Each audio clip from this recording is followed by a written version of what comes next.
Hello, everyone. It is a Saturday. That's right. I'm very excited.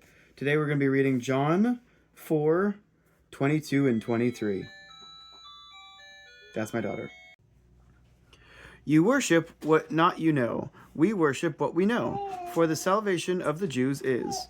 But is coming an hour, and now is, when the true worshippers will worship the Father in spirit and truth.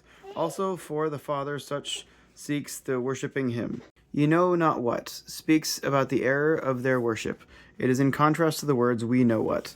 The Samaritan had received only the first 5 books of Moses. This limited their conception of the fulfillment of the promises of God, which is very important, especially the promise of the Messiah.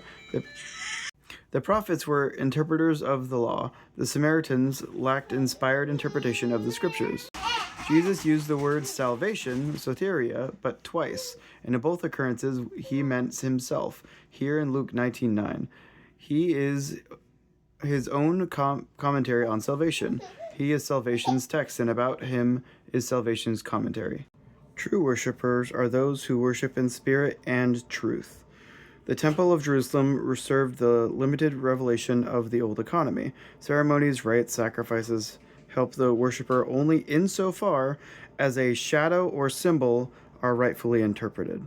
But the reality of God is seen clearly in the revelation of Christ. Worship in spirit could mean either in the Holy Spirit or in human spirit. Translators render spirit with a small s, not a capital S, to denote the human spirit. In Matthew chapter 5, Jesus said, "Blessed are the poor in spirit, for theirs is the kingdom of heaven." It is the human spirit Jesus speaks of that must feel its poverty. To worship the Father is to see oneself in the child-father relationship, with all the aspirations and emotions a child has toward his father. Except one becomes as a little child, he cannot enter the kingdom, which when a worshiper approaches God in worship, it is by way of the childlike attitude. It is not sufficient to worship with one's entire spirit, for the spirit may be misdirected. Truth is what Jesus is and what he came to reveal to the world. To worship in truth is to adore God as the Father in accordance with the living word Jesus and the written word scriptures. The Father earnestly desires and is in the process of seeking true worshipers. Isn't that fascinating how a lot of people attribute worship to just feelings?